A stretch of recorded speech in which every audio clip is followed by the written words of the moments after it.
Welcome back, once again, dear viewers, to the realm of Final Fantasy XIV. Today we're tackling the final room of Alexander. The fourth and final, the Burden of the Father. In Alexander, Room 4, we continue on much like we have before. Room 4 consists, however, of only a single boss. There's no lead up to it, as there has been in the previous rooms.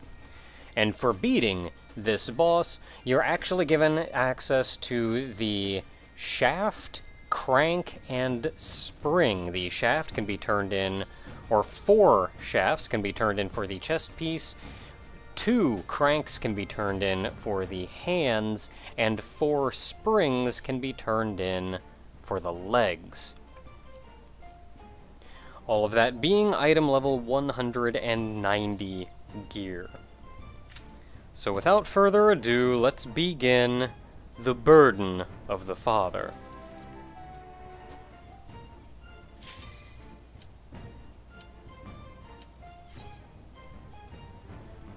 Partied up and ready to go. The Burden of the Father is, I would say, easily the most difficult of all of the rooms of Alexander, leagues above the difficulty of the previous fights. In fact, it's the first fight that I would actually wager as being reasonably challenging. It's still not necessarily hard, but when you go in through the duty finder, you're going to encounter a few losses. Thankfully, I think by this point we've mostly gotten that out of our system. At least the past good few attempts I've had of this have been reasonably successful. Though sometimes you have to know how to cover for someone else's losses.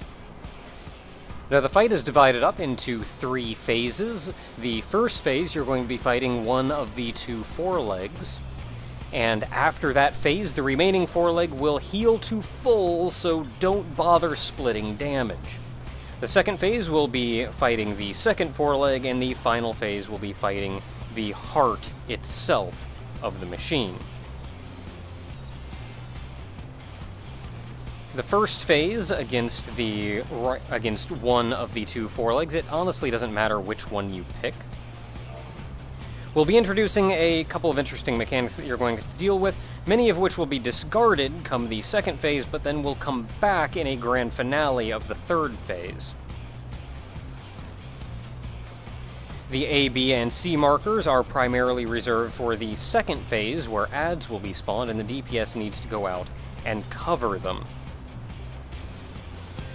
The tank in this phase is actually going to be taking a great deal of AoE damage. In fact, there's a degree of AoE damage just going out all around. But the tank, despite the fact that the boss does not move, needs to retain hate on the boss, because he will get pounded. Now you saw a blue circle appear over, or a blue sphere appear over somebody's heads, and that actually, very shortly then, will be followed by these orbs falling in and chasing that one person down. When they explode, they do some AoE damage, so you do not want them to explode over top of multiple people. You can trigger them simply by running into them.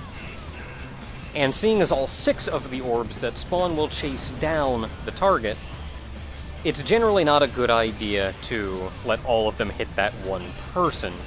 Instead, trying to split it up and having other people run out and hit them.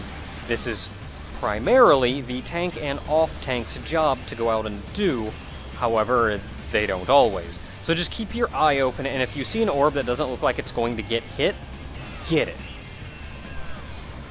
Thanks to Second Wind, you should really, because there's so much random damage going out in the fight, you should really only take 1 hit and then wait for a cure before taking the second. I will frequently take 2, because I can hit Second Wind, which puts me just high enough to not get killed off by random damage.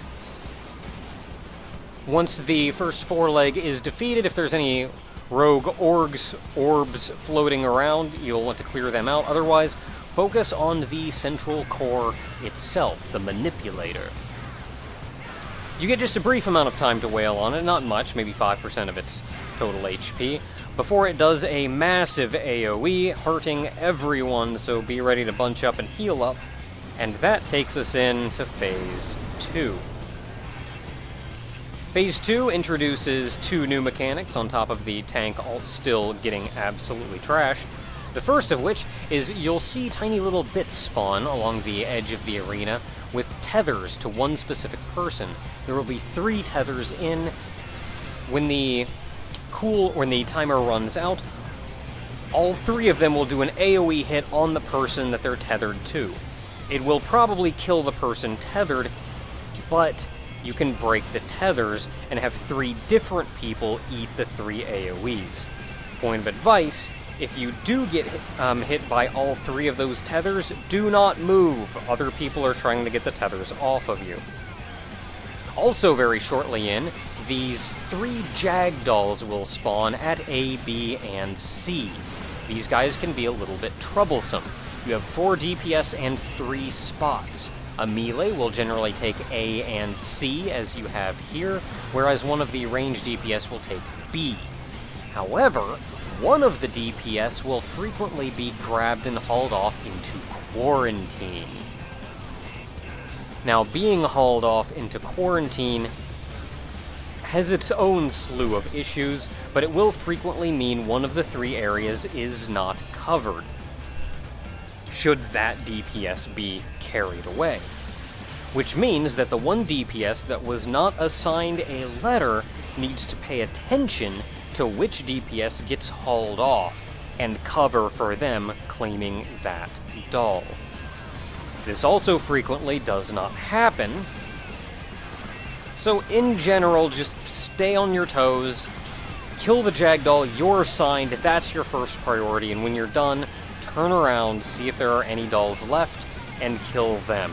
There will frequently be one that nobody has claimed. Now, Quarantine adds its own slew of issues. You and the off-tank, or not necessarily you, a DPS and the off-tank will get sucked into the air and thrown about through a sequence of tubes until you arrive in a very small area with a Jagdoll. This Jagdoll, I've found, is actually more difficult than the Jagdolls outside, which the Jagdolls on the outside, I'll like to clarify, though they are reasonably weak, they do put a stacking debuff on you, and if you get 6 stacks of that, you will probably die. I think it's 6 stacks. Anyway, the Jagdoll inside here I don't believe puts those stacks on you, but it is much more trouble. In fact, without both of you trying to fight this doll, you will probably die. Kill it as soon as you can, though, because the instant it's dead, you get thrown back into the fray, with no idea of where the rest of everybody is or what they're doing, so try to cover up and catch up as best you can. Once the dolls are dead, just head back in and fight and go back to beating on the forearm. I saw the tethers go in, but I wasn't entirely sure if somebody else got it. It looked like somebody else may have gotten it further back, so I just went back to fighting the foreleg. There's, again, still random AoEs going out there. There's just a lot of AoEs in this fight. But once that leg is down, the manipulator becomes vulnerable again, and you get to wail on it for perhaps another about 5% of its HP. Lay into it as much as you want to, do as much as you can. After a very brief time, just like before, it'll make itself invulnerable, as you then have to, or untargetable, as you then have to run back and wait for another large AoE. Now after this AoE, we're back to fighting the manipulator itself, as he no longer has any legs to defend himself. In fighting this manipulator, a few new things are happening in this phase. For one, the Jagdolls are not coming back, so you don't have to worry about them. But the 3 bits tethering themselves to one player are back, so do be aware of them. Also, those orange orbs that will chase down a player are also back. It's very, very difficult for the melee DPS to tell what's going on in this fight, because this guy's stupid legs are in the way of seeing anything. So I try my darndest to be able to see what's going on and try to cover those orbs when I get the chance, as well as the bits and their tethers, but it's just not easy to tell what's going on. These stupid legs on this guy. There are, however, much more pressing matters than just those. For one, the bosses gained 3 attacks that you need to worry about, one of which is simply a room-wide AoE. I think it's called Laser Show or something of the sort, so that's good news. Another one that you need to be wary of is one where a number of AoEs will drop down. It'll actually be 4 AoEs that will pick 4 random players. It will then pause and pick another 4 random players for another 4 hits. It will then hit the tank hard. So do be aware of that. This, and I believe every time the boss hits the tank with that, it puts a stacking debuff on the tank, meaning they're going to be taking more and more and more damage as the fight goes on. Above that, and this is the troublesome one, the healers are actually hit with an AoE, or a stacking AoE over time, that I believe causes them to take more and more damage. Every time they're hit by it, it actually does a small AoE around them. And if you happen to be near the healer when it hits them, you also get all of those stacks. So the healers, run the crap away, stand way far out. Do not get near the healers, or you will probably die. There we go. There's a lot going on in this fight, a lot to pay attention to. You once again get those 4 random objects. However, here you also get the Gobwalker shielding and Gordian gear, both of which can be used to make craftables, such as stuff for your homes. But that is the 4th room of Alexander, the burden of the father. Congratulations on your Alexander clear. Until next time, everyone.